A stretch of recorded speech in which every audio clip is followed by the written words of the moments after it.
at the public workout for Tyson Fury, Alexander Usyk 2. We're in Boulevard World. I've been joined by Ronnie O'Sullivan. We're currently in, I think we're in Egypt. Are we in Egypt? Yeah, Egypt. Got the pyramids there.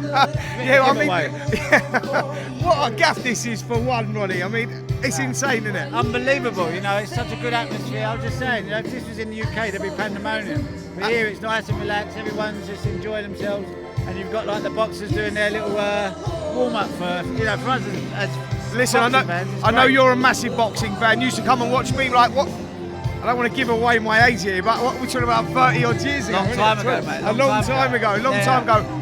Was you world champion then? 25 years ago? I'm trying to think. Where are we now? 2024.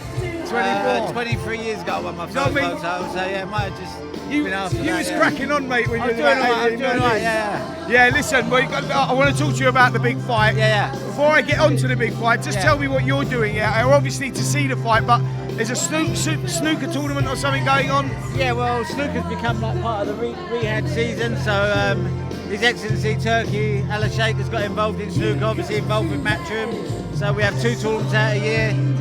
They've opened the Ronnie O'Sullivan Snooker Academy, so I spend quite a bit of time out here doing things. But what a great place to come, you know. Listen, what he's doing for sport, not just boxing. I mean, as boxing fans, you know, and the fight's taking the politics away from the sport. It's been absolutely brilliant.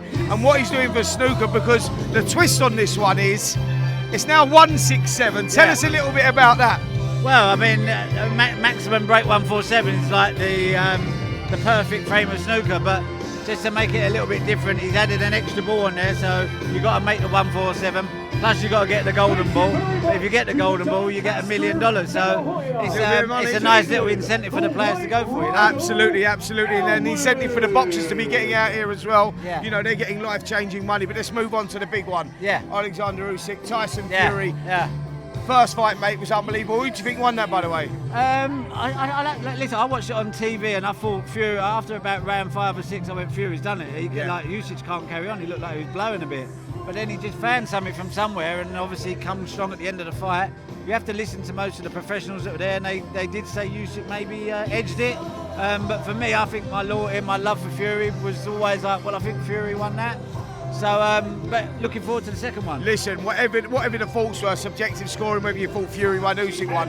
One thing was for sure, it was an unbelievable fight. Yeah. Both guys hurt, both guys showing incredible powers of recovery, which sets up this one Saturday night. Yeah. Who are you leaning towards Saturday? Well, I'm going to go with Fury only because I heard that his training camp the first time round was, you know, could have been better. And then I spoke to Spencer at this time. We've been in for 2 or 3 months. He's in like peak condition. So for me, I just think that extra 5-10% that he was maybe lacking in the first fight will probably make the difference this time. I still think it's going to be an unbelievable fight though. Yeah.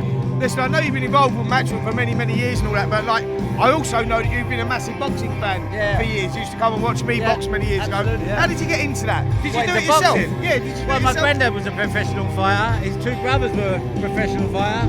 The Fighting O'Sullivans, they called them. Danny was European champion and British champion, fought for the world title. So boxing's been always in the family. But I was never a fighter. My dad sort of like tried to keep me away from that. He said like, just play snooker or football, you know? Well, do you know what? It weren't a bad choice, mate, was it? Yeah, well, it's alright if you're a good fighter and you don't get hit. But if you're taking plenty of punches, then I think, I definitely made the right choice. Listen, if you weigh it up and you go, well, you go back to a kid, what are you like, 7, 8-time world champion? 7. 7-time world champion.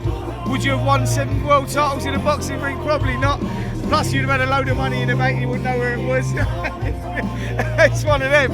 You've had a long career, a brilliant career, mate. It's always great catching up with you out here. And let's see how this one goes Saturday night. But what an event here, Ronnie. Yeah, no, it's amazing. Like, you can just hear the atmosphere, the music, like, you know, it's just unbelievable. So I just can't believe it. I mean, I've got my son here, Ronnie, who's a huge boxing fan. You know, Does he box? He done a bit of boxing, but again, like, you know, we didn't want him to ruin them good looks. But if everyone needs to know what's going on in the boxing world, I'll go, Ron, what's going on? And he goes, da-da-da-da-da. I'm like, all right, cool. Brilliant. Everything. Brilliant. Listen, how long you got left before I let you go, mate, in snooker? What's the longevity here, mate? I don't know. I think I'll do minimum 2 years, maybe push on for 3 or 4, but I don't know. I ain't got a clue, mate. Swap over a little bit of boxing after. Ronnie, listen, mate, thanks so much. Always a pleasure. Great seeing you, mate. On AM, on DAB, via the talkSPORT app and on your smart speaker. talkSPORT.